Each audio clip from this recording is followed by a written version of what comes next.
Halo XT People, kami dari Sekolah Tinggi Manajemen Informatika dan Komputer STIMIK Primakara, program studi Sistem Informasi Angkatan 2022 dalam mata kuliah Struktur Data dan Algoritma dengan dosen pengampu Dr. Nimade Safika Iswari STMT.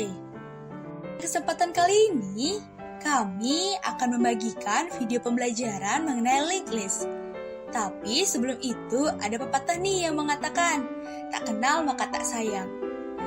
Nah, izinkan kami memperkenalkan diri kami terlebih dahulu. Dalam kelompok kami ini, ada Imade Arya Adiguna alias Arya sebagai ketua kelompok, sekaligus akan memberikan contoh coding linked list. Ada anak Agung Gede Warmadika alias Gongdika sebagai penyusun materi. Ada Niputu Wanda Cahya Wicandi alias Wanda sebagai animator. Ada Desa Acunta Dopsari alias Sacin sebagai penyusun skrip dan materi sekaligus voice over. Dan terakhir ada Kade Agung Manik Pramana alias Pramana sebagai penyusun materi pula. Nah, perkenalan dari kami dirasa sudah cukup nih. Jika teman-teman sudah siap, kita mulai pemaparan materinya ya. Check it out! Nah, apa aja sih yang akan kami bahas pada video kali ini? Yuk, disimak. Pertama, kami akan membahas mengenai definisi dari linked list. Yang kedua, jenis-jenis dari linked list. Yang ketiga, fungsi dan kegunaan linked list. Yang keempat, karakteristik linked list. Yang kelima, kelebihan dan kekurangan linked list. Yang keenam, operasi-operasi yang ada di linked list. Dan terakhir, contoh implementasi linked list yang nantinya akan dijelaskan sekaligus dipraktikkan oleh Arya menggunakan aplikasi Depsi menggunakan bahasa C. Oke, tanpa berlama-lama lagi, kita masuk ke penjelasannya. Nah, kita akan masuk ke poin yang pertama, yakni mengenal apa definisi dari linked list. Nah, ketika mendengar kata linked list, apa sih yang ada di pikiran kalian? Mungkin kalian berpikir tentang daftar tertaut, bukan? Nah, linked list sendiri merupakan struktur data linear berbentuk rantai simpul di mana setiap simpul menyimpan dua item, yaitu nilai data dan pointer ke simpul elemen berikutnya. Berbeda dengan array, elemen linked list tidak ditempatkan dalam alamat memori yang berdekatan, melainkan elemen ditautkan menggunakan pointer. Simpul pertama dari linked list disebut dengan head atau simpul kepala. Apabila linked list berisi elemen kosong, maka nilai pointer dari head menuju ke 0. Begitu juga untuk pointer berikutnya, dari simpul terakhir atau simpul ekor akan menuju ke 0. Ukuran elemen dari linked list dapat bertambah secara dinamis, sehingga kita mudah untuk menyisipkan dan menghapus elemen karena tidak seperti array. Linked list hanya perlu mengubah pointer elemen sebelumnya dan elemen berikutnya untuk menyisipkan atau menghapus elemen. Nah, setelah mengetahui apa definisi dari linked list, kita perlu mengetahui juga jenis-jenis dari linked list itu sendiri. Adapun jenis-jenis dari linked list meliputi: pertama, single linked list. Single linked list adalah linked list unidirectional. Jadi, kita hanya dapat melintasinya dalam satu arah, yaitu dari simpul kepala ke simpul ekor. Kedua, yakni double linked list. Double linked list adalah linked list bidirectional. Jadi, kita bisa melintasinya secara dua arah. Tidak seperti single linked list, simpul double linked list berisi satu pointer tambahan yang disebut previous pointer. Pointer ini menunjuk ke simpul sebelumnya. Ketiga, yakni circular linked list. Circular linked list adalah linked list unidirectional. kita hanya dapat melintasinya dalam satu arah. Tetapi jenis linked list ini memiliki simpul terakhir yang menuju ke simpul kepala. Jadi saat melintas kita harus berhati-hati dan berhenti saat menunjuk kembali ke simpul kepala. Keempat yakni circular double linked list.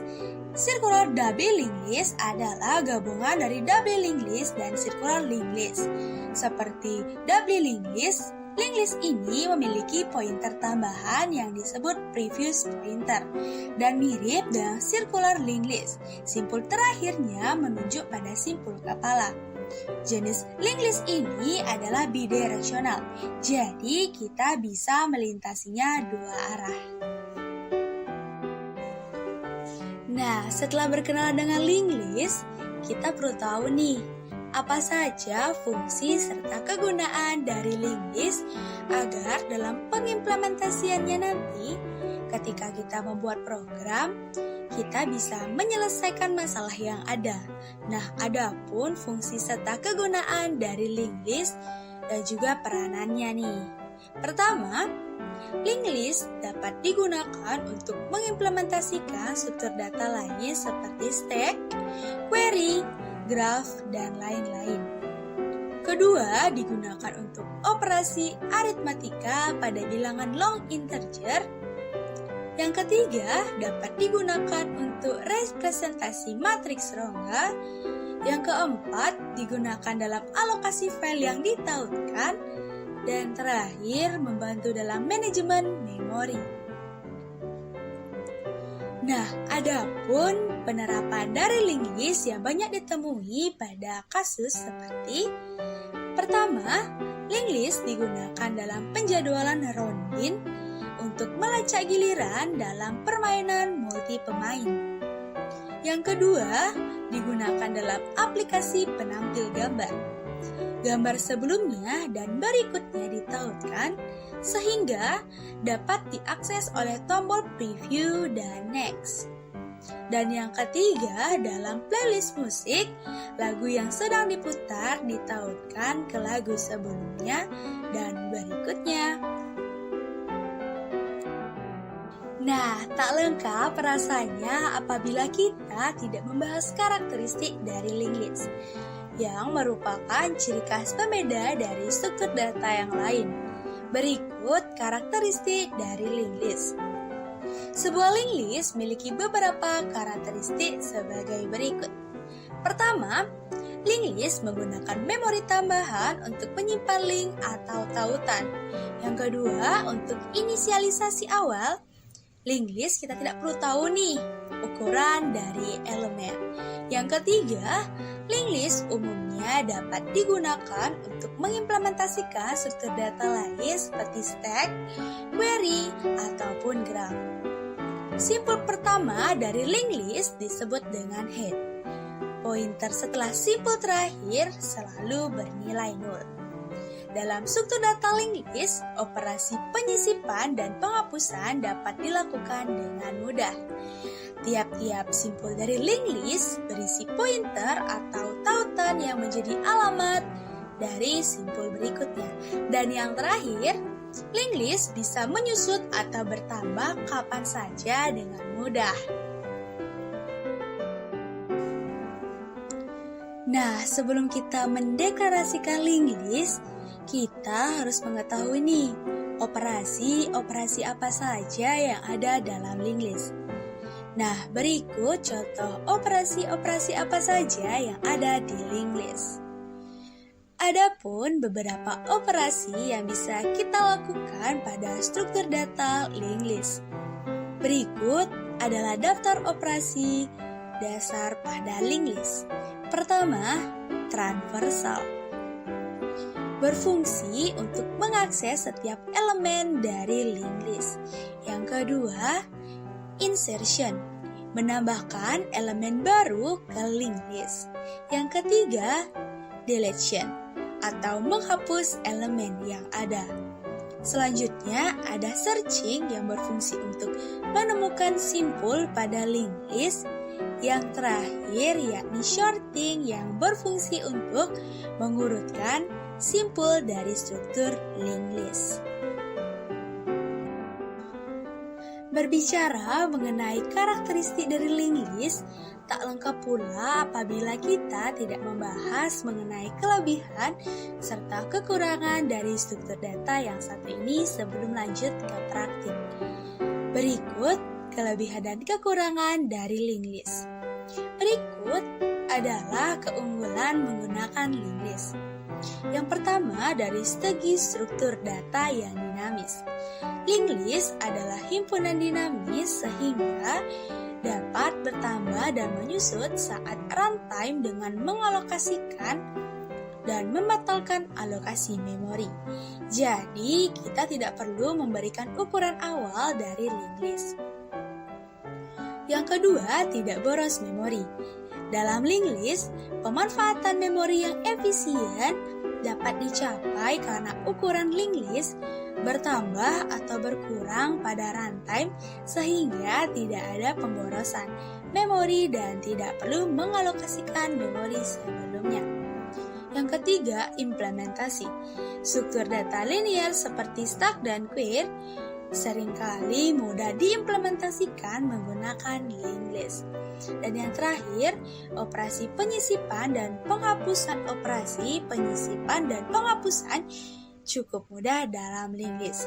Kita tidak perlu menggeser elemen setelah operasi penyisipan atau penghapusan elemen. Hanya alamat yang ada di pointer berikutnya saja yang perlu diperbaharui. Tak hanya memiliki kelebihan, ternyata linked list juga memiliki kelemahan atau kekurangan. Berikut kelemahan atau kekurangan dari linked list. Adapun kelemahan menggunakan linked list sebagai berikut. Yang pertama, penggunaan memori. Linked list memerlukan lebih banyak memori dibandingkan dengan array. Karena dalam linked list, pointer juga perlu menyimpan alamat elemen berikutnya dan membutuhkan memori tambahan untuk dirinya sendiri. Yang kedua yakni traversal. Dalam traversal, linked list lebih banyak memakan waktu dibandingkan dengan array. Akses langsung ke elemen tidak bisa dilakukan pada linked list seperti array, yang dapat diakses elemen berdasarkan indeks. Untuk mengakses sebuah simpul pada posisi N dari linked list, kita harus melintasi semua simpul sebelumnya. Selanjutnya yakni reserve traversing. Dalam single linked list, reserve traversing tidak dimungkinkan. Tetapi dalam kasus double linked list, ini dapat memungkinkan karena berisi pointer ke node yang terhubung sebelumnya dengan setiap node. Untuk melakukannya diperlukan memori tambahan untuk pointer sebelumnya, sehingga ada pemborosan memori. Dan yang terakhir yakni aksesnya acak. Akses acak tidak bisa dilakukan dalam linked list karena alokasi memorinya yang dinamis. Nah, setelah mengetahui linked list secara umum, kini kita masuk ke bagaimana mengimplementasikan linked list ke bahasa C. Nah, untuk kegiatan ini akan dijelaskan dan dipraktikkan langsung oleh Arya selaku ketua kelompok. Untuk Arya, waktu dan tempat dipersilahkan. Nah, jadi halo teman-teman semuanya, kenalin namaku Imade Arya Diguna, bisa dipanggil Arya. Nah, jadi di sini aku bakal mendemonstrasikan langsung penggunaan dari linked list itu sendiri. Nah, tadi kan sudah dijelasin di video sebelumnya bahwa kalau linked list itu adalah metode di mana kita dalam melakukan sebuah programming atau menulis sebuah codingan di mana linked list ini akan membantu kita dalam mengefisiensi memori, mengkomplekskan data, mengurutkan data, sehingga nanti dalam proses pengerjaannya dalam kode tersebut akan terstruktur, rapi, dan juga mudah digunakan dan aplikasikan ke codingan juga yang lain. Nah, tanpa basa-basi lagi, mari kita lanjut ke layar teman-teman. Nah, sebelum kita masuk ke dalam tahap implementasi, yang pastinya aku mau sedikit intermezzo atau memberi sedikit gambaran tentang kita mau ngapain aja sih di dalam pengimplementasian linked list ini. Nah, jadi kalau teman-teman sudah nonton video sebelumnya di mana sudah dijelaskan dengan pengertian linked list itu sendiri, jenis-jenisnya dan metode-metode dan serta kekurangan dan kelebihan. Kenapa sih kita harus pakai linked list itu sendiri? Ya, balik lagi. Linked list itu sangat berguna kalau teman-teman nanti mungkin production kerja dalam skala yang besar, mungkin produk-produk luar atau bekerja sama dengan orang luar yang di dalam mana membutuhkan manajemen data yang besar, harus terstruktur dan masih banyak lagi. Nah, berbeda dengan kita yang masih bilang dalam masa pembelajaran di mana mungkin kita bakal terheran-heran gitu, ngapain sih pakai linked list, jatuhnya kayak ngeribetin, jatuhnya mungkin kayak memperkompleks yang seharusnya bisa 50 line doang, tiba-tiba kalau kita pakai linked list itu bisa ratusan line atau banyak-banyak line itu. Nah, jadi kita bakal bahas mungkin intermezzo aja dulu ya, kayak linked list. Nah, jadi linked list itu kan seperti kayak metode, kalau teman-teman tahu tuh kayak metode array yang biasanya di internet berluasa, yang kalau teman-teman belajar di kampus itu rata-rata masih menggunakan metode array.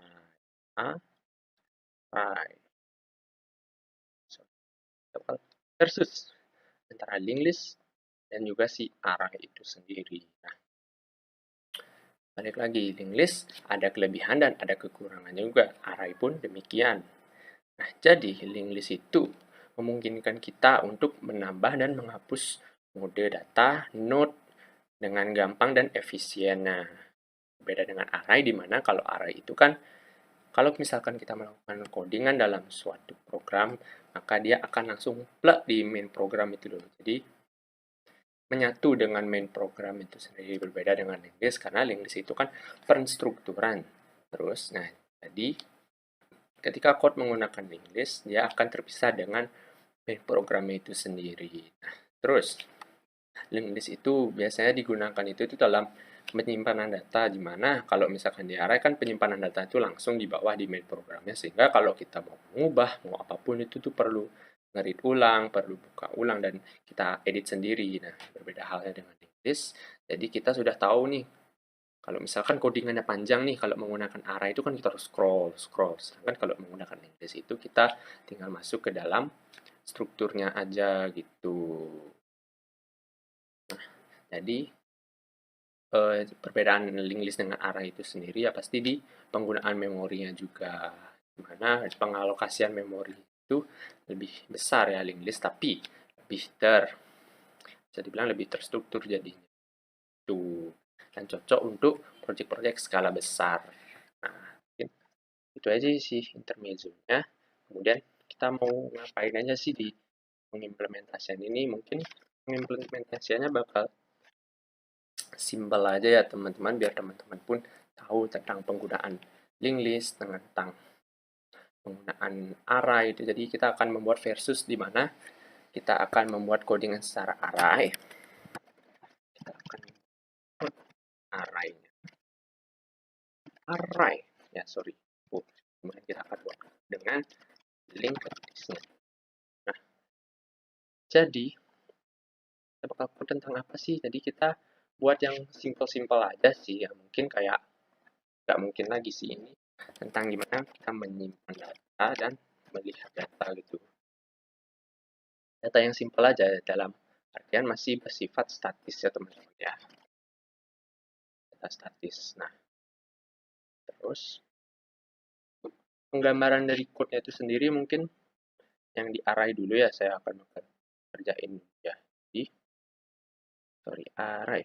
Nah, jadi implementasian ini aku mungkin bakal membuat code di mana aku ini ingin menyimpan suatu angka dan aku akan menampilkan angka tersebut, di mana misalkan ada input ya dengan angka mungkin 1, 2, 3 gitu, nanti akan di display atau di outputkan menjadi angka yang di atas itu sendiri gitu. Nah, kita akan membuat Seperti yang saya bilang tadi, input angka, nyimpan angka, dan menampilkannya di dalam sebuah dua versi code yang berbeda, yaitu dengan menggunakan code yang dengan bertipe array, dengan metode array, kemudian dengan metode linked list itu sendiri. Nah, langsung masuk aja nih ke IDE teman-teman. Nah, sekarang aku sudah masuk ke dalam IDE-nya, atau misalnya bisa dibilang kayak tempat pakai nulis code-nya dan compile-nya teman-teman ya. Nah, jadi di sini aku pakai Embargo Dev C++ ini ya teman-teman. Jadi ini adalah program baru kalau bisa dibilang, di mana sebuah evolusi atau reborn dari sebuah Dev C yang lama, Dev C++ yang kalau teman-teman tahu itu yang berwarna biru itu tuh. Nah, selain Dev C ini teman-teman juga bisa pakai VS Code. Mungkin kalau udah teman-teman sudah biasa menggunakan VS Code, atau teman-teman bisa pakai Codeblocks juga. Nah, Codeblocks itu kurang lebih sama juga seperti Dev C, di mana kita adalah sebuah aplikasi pengcompiler bahasa C, bahasa C++ juga. Nah, langsung aja masuk ke layarnya teman-teman ya. Jadi, sudah ada Dev C ya pastinya kita karena ingin melakukan sebuah codingan, menulis sebuah codingan, dan kita juga bakal nge-save-nya, dan langsung aja kita buka new file. Kalau teman-teman belum tahu ya, ini yang new file ya teman-teman ya. Ini new file, kita new aja bisa, atau enggak teman-teman buka dari luar ini. Nah, yang ini nih juga bisa ya teman-teman. New search file. Oke, seperti itu teman-teman. Nah, jadi kita seperti yang saya bilang tadi, kita akan membuat sebuah penyimpanan data statis. Dalam artian statis, aku akan langsung masukin di sini. Jadinya kita tidak bisa kayak inputin secara live gitu. Nah, tentang penyimpanan data dengan menggunakan array dulu ya teman-teman. Jadi array. Nah, langsung aja ya, balik lagi. Nah, jadi di sini kita akan langsung tulis saja ya code-nya teman-teman. Balik lagi.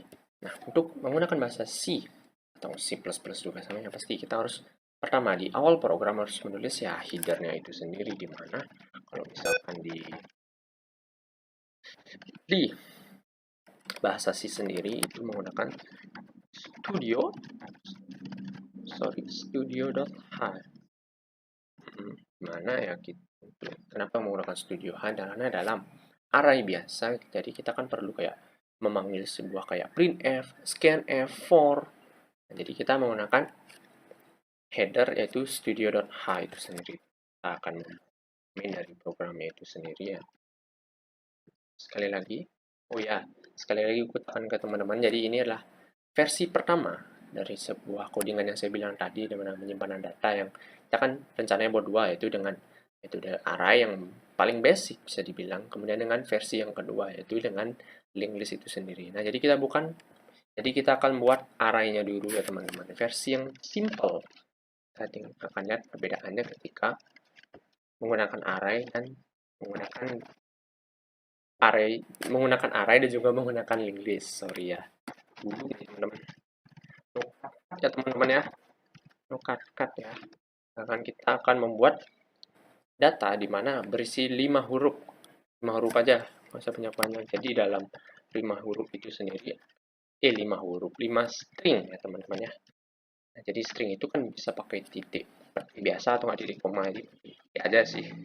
Ada A, terus ada B, terus ada C, terus ada D, terus ada E. Karena kita kan ingin menampilkan 5 dari A itu sendiri. Jangan lupa titik koma ya teman-teman. Code itu tuh. Kemudian kita bakal membuat ini. Akan menampilkan dari data-data yang sudah ada yang di atas ini ya. Ini diingatkan lagi, ini statis ya teman-teman, dalam artian datanya udah aku set, jadi ya kita bukan isi secara manual lagi ya teman-teman. Mungkin terus aku bakal giniin. Kemudian untuk menampilkannya kita nggak mungkin lagi sih, kita akan menggunakan for, dimana pengulangan, dimana kita akan mengloop secara berulang tentang data-data yang ada di yang ada data di variabel huruf yang berdasarkan char yang isinya ini A, B, E ya teman-teman.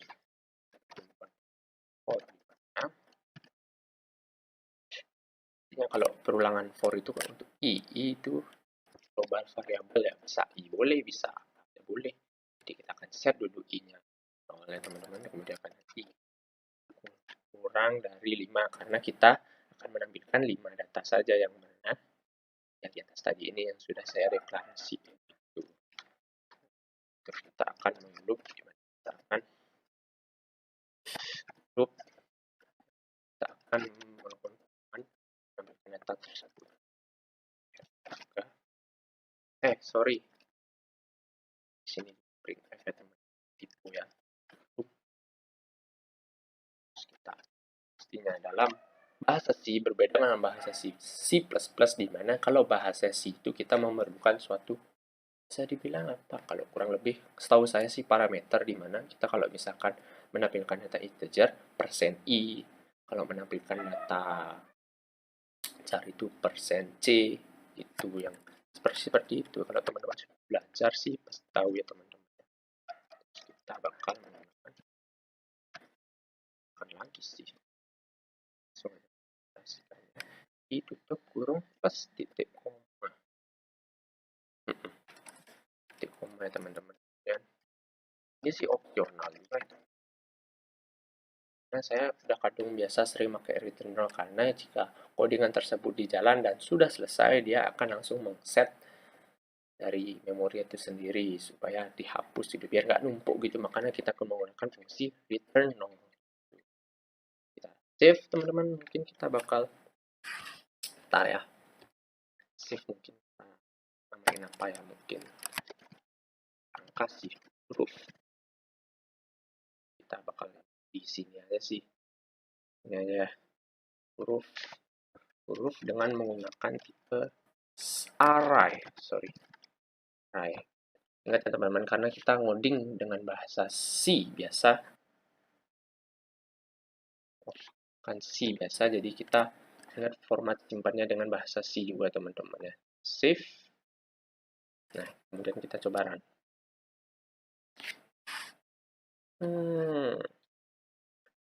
Compilation terminate. What happened here? Teman-teman, tadi ada kesalahan teknis di mana aku lupa karena aku di folder tersebut nggak pakai nama. Jadi teman-teman, mungkin aku bakal taruh di file di paling depannya ya, di desktop paling awal. Kita save dengan format C karena kita menggunakan code dengan bahasa C, teman-teman. Kita save. Kali ini karena aku menggunakan folder di mana folder itu nggak isi namanya gitu. Langsung kita run aja.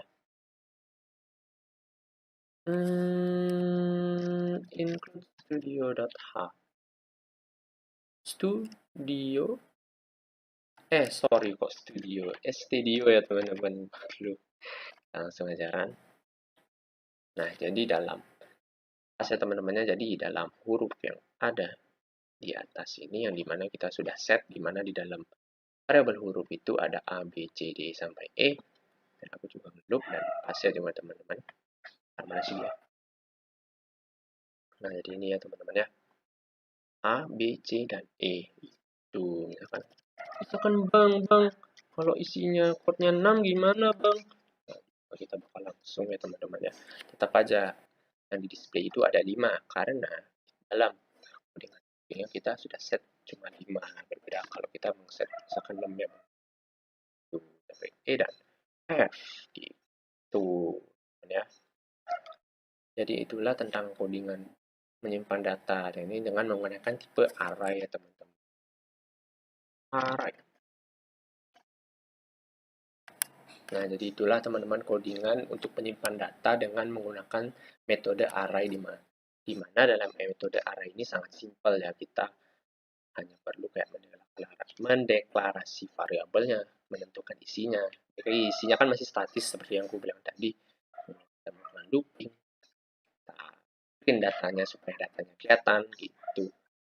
Terus array ini ya ada plus dan minusnya juga, dimana plusnya itu sendiri ya balik lagi seperti yang saya bilang tadi itu ya, dia gampang, lainnya cuma 14 saja gitu. Jadi ya untuk teman-teman yang bisa dibilang kayak baru belajar, itu baru belajar ngoding, mungkin baru masuk kampus tiba-tiba ada tugas seperti saya ini, mungkin bisa menggunakan langsung metode array, karena balik lagi array ini cocok untuk pemula dan juga simple.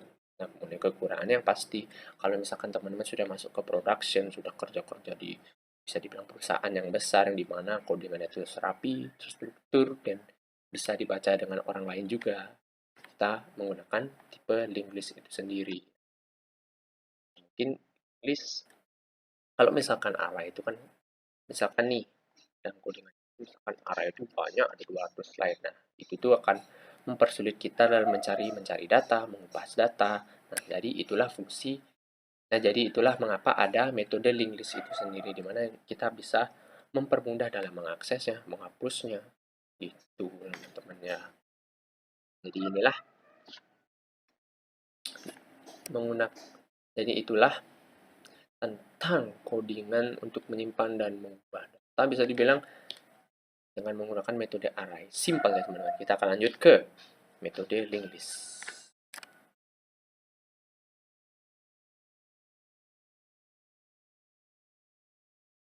Nah, jadi sekarang kita bakal lanjut ke metode yang kedua, yaitu metode linked list. Nah, berbeda dengan metode array yang sebelumnya udah kita praktekin tadi, metode linked list ini bisa dibilang adalah metode yang cukup kompleks dan bisa dibilang cukup ribet untuk codingan yang dasarnya sedikit.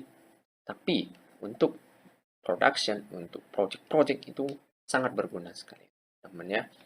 Jadi kita bakal langsung aja buat program search file, di mana kita bakal membuat seperti codingan tadi, di mana ada menyimpan data statis, di mana data statis juga akan kita tampilkan juga. Tapi berbeda dengan tadi menggunakan array. Nah, sekarang kita akan menggunakan metode linked list ya teman-teman ya. Nah, langsung aja. Seperti saya yang bilang tadi, untuk bahasnya sih pastinya kita butuh header ya teman-teman, header untuk menggunakan fungsi-fungsi dari bahasa itu sendiri. Langsung aja. Mungkin di sini aku banyak diam ya teman-temannya, karena ya lumayan rumit sebenarnya. Nah, langsung aja kita balik lagi. Tidak akan mengulangi kesalahan kedua teman tadi, studio harusnya stio, dimana sio.h. Kita akan buat ininya, kemudian balik lagi karena kita akan menggunakan fungsi-fungsi baru, di mana kita akan menggunakan fungsi typedef, kita akan menggunakan fungsi struct juga, terus kita akan menggunakan void, print, dan juga kita akan memisahkan dari datanya itu sendiri. Mungkin jangan banyak ngomong sih, langsung aja ya buat ya. Langsung aja include ini stylelib, kalau nggak salah stylelib.h. Nah, stylelib ini ya betul kita dalam membuat struct. Kita akan buat struct ini. Harus gitu ya teman-teman ya. Kita akan ini dulu ya, sah di mana nanti pointer. Kalau teman-teman sudah belajar pointer digunakan dalam typedef. Kita makan di mana inilah yang berguna dalam kita mengimplementasikan linked list itu sendiri. Sebuah variabel misalnya nama data, extract not, dan kita gunakan next, di mana supaya data dari sebelumnya itu akan tetap berjalan ke kita. Mungkin aku di sini bakal banyak pakai komen ya teman-teman ya, biar bisa biar gampang membacanya teman-teman. Kalau menggamburan itu jelek ya, terus kita akan membuat fungsi bentuknya. Kita pakai void ya teman-teman ya, kalau teman-teman belajar tentang pointer, tentang pemisah pointer sama alert kalau nggak salah, supaya codingan itu terpisah ya, tidak semua menumpuk di main programnya seperti yang array tadi itu. Dan kalau yang array tadi itu kan menumpuk semua gitu. Sekarang kita menggunakan fungsi void, di mana nanti kita akan memanggil fungsi-fungsinya saja gitu, tanpa harus melibatkannya ke dalam code main program itu. Oh ya, aman. Node kita akan extract dari sebuah ini, kita Karena kita akan menampilkan data, kita harus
Nah, sorry banget teman-teman, tadi ada kesalahan teknis di mana dalam menulis code facecamku tiba-tiba mati ya teman-teman. Biasa baterai habis gitu.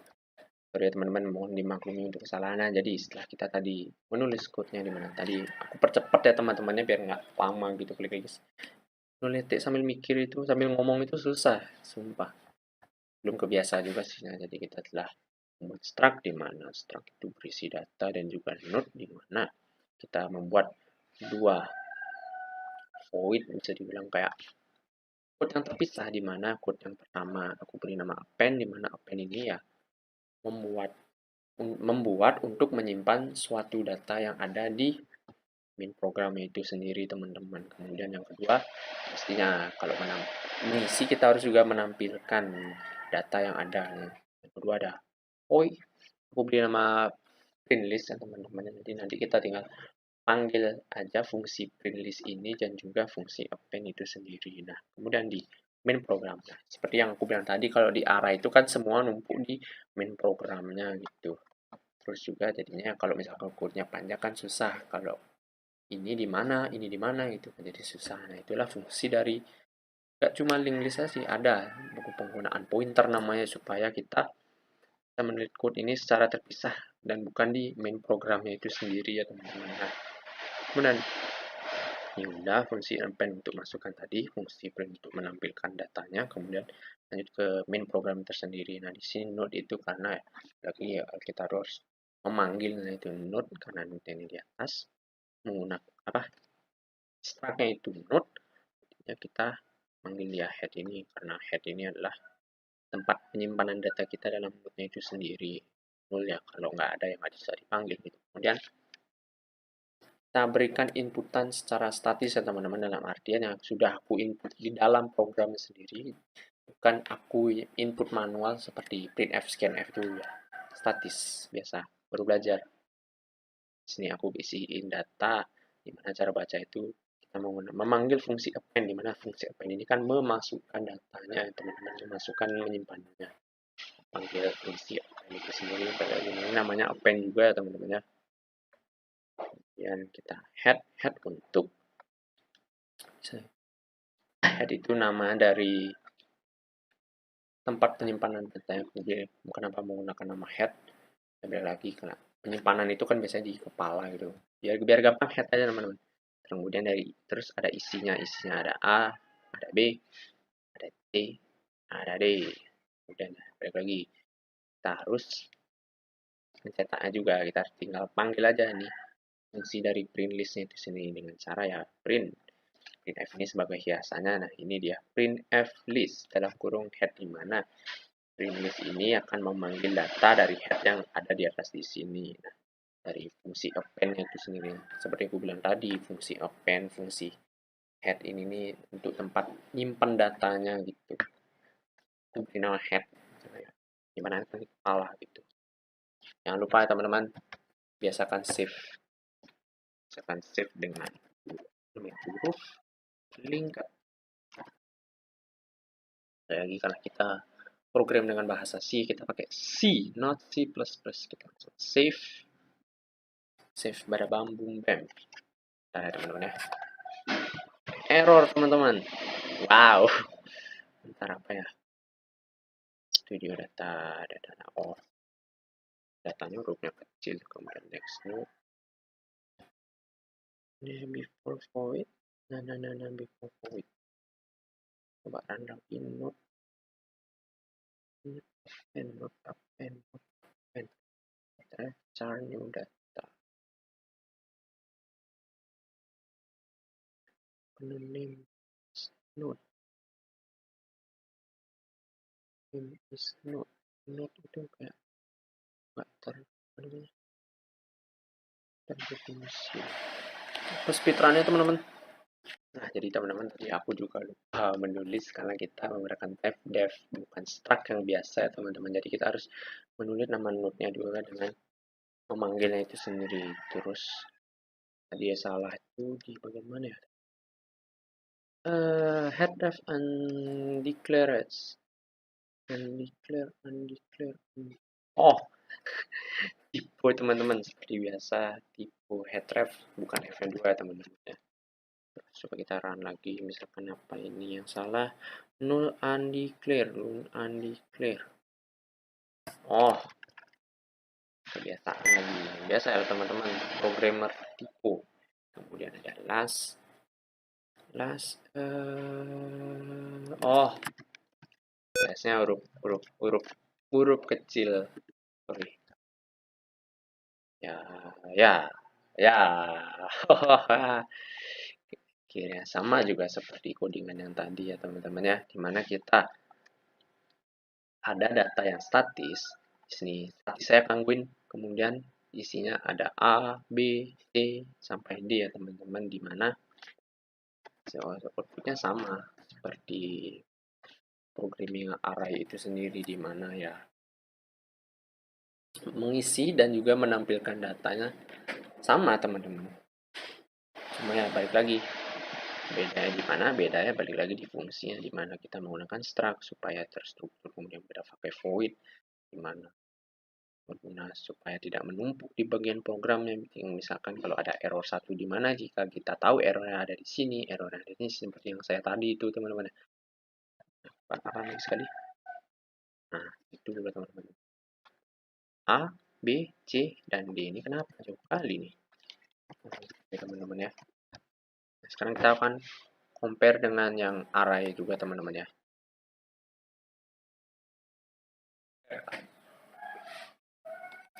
Nah, jadi kita sekarang bakal mengcompare atau bisa dibilang kayak membandingkan gitu dengan dua metode yang tadi saya buat. Itu ada pertama, ada metode array-nya itu sendiri, di mana array simple, cocok untuk kalian yang baru belajar, yang kayak baru explore atau baru terjun mungkin ke dalam dunia si codingan segala macamnya.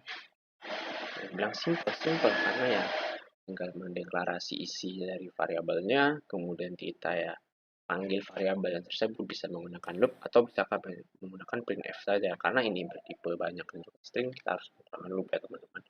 Kemudian yang kedua, ada metode linked list. Nah ini dia, dimana metode ya seperti video sebelumnya yang jauh sudah yang presentasi itu tuh, yang di sini berguna untuk skala besar. Kalau codingannya banyak, itu baru akan terasa efeknya teman-teman. Ya, perbedaannya cukup signifikan, di mana Jika menggunakan metode array tersendiri, kita hanya perlu 14 baris saja teman-teman ya, nggak banyak-banyak banget. Kemudian ya, untuk link list ini, karena balik lagi link list itu kan kompleks, terstruktur, supaya gimana codingannya itu terstruktur dan rapi ya teman-teman ya. Jadi bayangin dari 14 line, 14 baris huruf, ini bisa menjadi kurang lebih ada 49 baris ya teman-teman. Tapi secara output atau secara fungsinya itu sama aja itu. Kenapa ada F? Mungkin kita bakal 5 aja teman-temannya biar nggak ada bug gitu juga ya. Kita bakal hapus dulu. Nah, jadi kurang lebih sama aja ya teman-teman ya. Ini yang huruf array XC, di mana array dalam huruf itu ada A, B, C, D, E. Seperti yang saya bilang tadi itu. Isinya A, B, C, D, E. Kemudian kita print. Nah, kemudian kalau yang list sama aja teman-teman ya. Kurang lebih sama. Untuk secara visual atau kerja code-nya itu sama. Cuma yang membedakannya itu yang pasti penstrukturannya gimana. Kalau misal codingannya banyak, itu bakal berpengaruh ya teman-teman. Secara outputnya itu kayak nggak berbanding jauh A, B, C, D, E. Bedanya cuma E-nya aja, karena ya kalau yang di link list itu sendiri saya cuma 4-in aja. Kalau di array kan ada 5. Kalau mau samain ya tinggal hapus saja gitu. Kemudian itu aja sih yang bisa saya jelaskan, mungkin sedikit tentang pengimplementasian tentang link list itu sendiri ya teman-teman ya. Nah, jadi mungkin itulah dari tahapan implementasi di mana kita berbagi menggunakan 2 metode cara yang dimana untuk output dan cara kerja code itu sendiri sama ya. Membedakan cuma strukturnya, cuma metodenya juga teman-teman. Dimana karena ada 2 tadi, ada yang array dan juga ada yang menggunakan link list itu. Bisa digunakan untuk sesuai kebutuhan kamu, bisa dibilang kalau udah kerja gini yang besar, pakai link list supaya bisa dibaca oleh yang lain dan juga gampang terstrukturnya. Kalau teman-teman masih belajar, gunakan saja metode array teman-teman. Lagi simple gitu, simple dan juga efektif gitu. Nggak ribet lah bisa dibilang ya. Jadi mungkin itu aja sih yang bisa aku maparin ya, sedikit tentang implementasi pelaksanaan dari metode array dan juga link list itu sendiri ya teman-teman. Aku juga meminta maaf misalkan kalau ada kekurangan. Balik lagi di sini aku juga sama-sama belajar. Mohon maaf juga mungkin tadi kayak ada error di mana facecam-nya itu mati ya teman-teman. Ini sambil colok ini. Terus kalau misalkan ada error, balik lagi. Coding tanpa error itu mustahil. Justru karena error itulah kita belajar. Cara tadi mungkin aku tadi ada yang tipu, ada yang salah nama, terus dari ini juga salah, titik koma dan segala macam. Nah, mungkin segitu dulu dari aku, Arya Dingguna. Arya, kita bakal lanjut lagi ke closingan video selanjutnya. Nah, itu tadi praktik coding dari Arya. Terima kasih Arya sudah menjelaskan serta mempraktikkan langsung mengenai implementasi link list ke dalam bahasa C. Semoga dengan dipraktikannya secara langsung, teman-teman memahami nih cara mengimplementasikan link list ini untuk kegiatan pemrograman selanjutnya.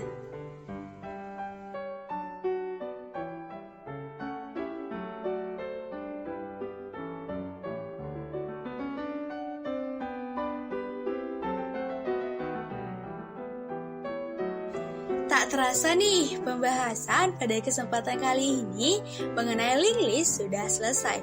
Besar harapan kami untuk teman-teman yang sudah menyimak dapat menyerap informasi yang positif agar dapat bermanfaat untuk kepentingan pemrograman teman-teman nantinya. Tentunya dalam memberikan informasi ini masih banyak kekurangan yang kami sampaikan. Untuk itu, saya mewakili teman-teman yang bertugas meminta maaf atas kekeliruan yang disengaja maupun tidak disengaja. Tak lupa kami mengucapkan terima kasih kepada dosen pengampu serta beberapa referensi tempat kami menyusun materi.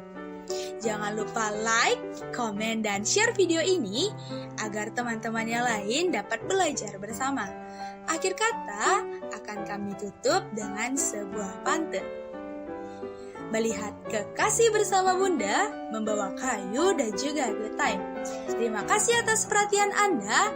Thank you and see you next time. Primakara luar biasa. Sampai jumpa di lain kesempatan.